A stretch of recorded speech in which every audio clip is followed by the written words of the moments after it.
O, ito na guys, tapos ko nang tahiin. O, tapos na kong tahiin ang aking sirang bestida na maganda. Sirang bestida ko na maganda. Ayan na, o. Natahi ko na siya.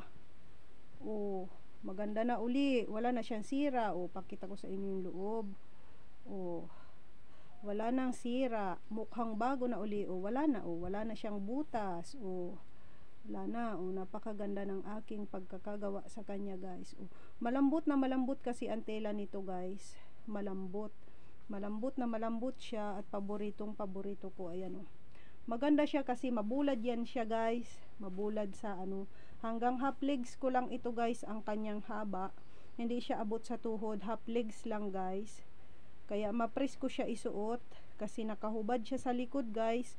Nakaikis lang yung kanyang yan, hubad siya sa likod oh.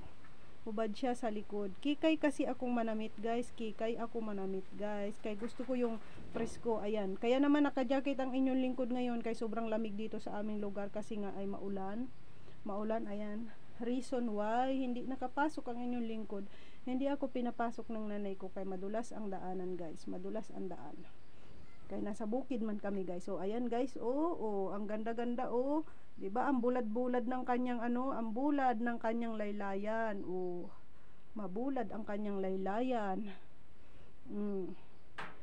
Sa bandang itaas guys niyan ay pit yan sa aking upper part ng katawan, and then sa laylayan niya guys ay mabulad yan siya, kaya nakakatuwa. Para akong Barbie. Ayan, at my age 43, nagsusuot pa ako ng ganito guys na para akong Barbie. Kasi hindi ako nakasuot ng bata ako. Hindi ako nakasuot ng bata. Ngayon na matanda na ako, kaya nagsusuot ako ng ganito guys. Ayan yan siya. Ayan Ayan, gusto ko sanang tanggalin tong etiketa na ito kasi pag minsan ito ay sinusungkit ko ng suklay guys, kaya makatiman sa likod ba ito yung etiketa niya, pero di ko nang natanggalan guys. Kahit ako'y lumaki pa ng kunti guys, hindi ako mahirapan magsuot kasi nga may zipper siya guys. May zipper siya dito sa pinakang tagiliran niya May zipper yan siya dyan sa tagiliran guys May zipper. Ayan may zipper yan siya na pwede mong ibaba hanggang baywang yun. Ayan, hanggang baywang guys yan, zipper na yan. Kaya kahit medyo malaki, pwedeng makasuot pa ng aking damit na ito. Ayan ang ganda-ganda. So buo na uli. Buo na. Dalawa ito sila guys. Dalawa itong damit ko na ganito guys. So ito lang isa. Ito medyo natastasan ng tahi, kaya kinailangan kong i-repair.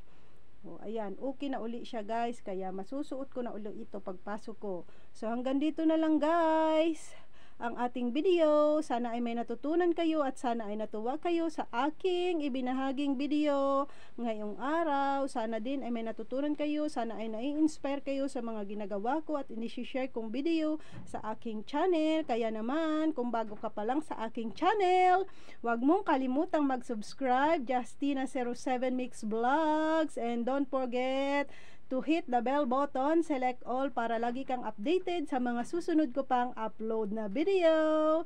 Thank you for watching guys. Have a safe day everyone. God bless you all. Bye-bye. Thank you for watching.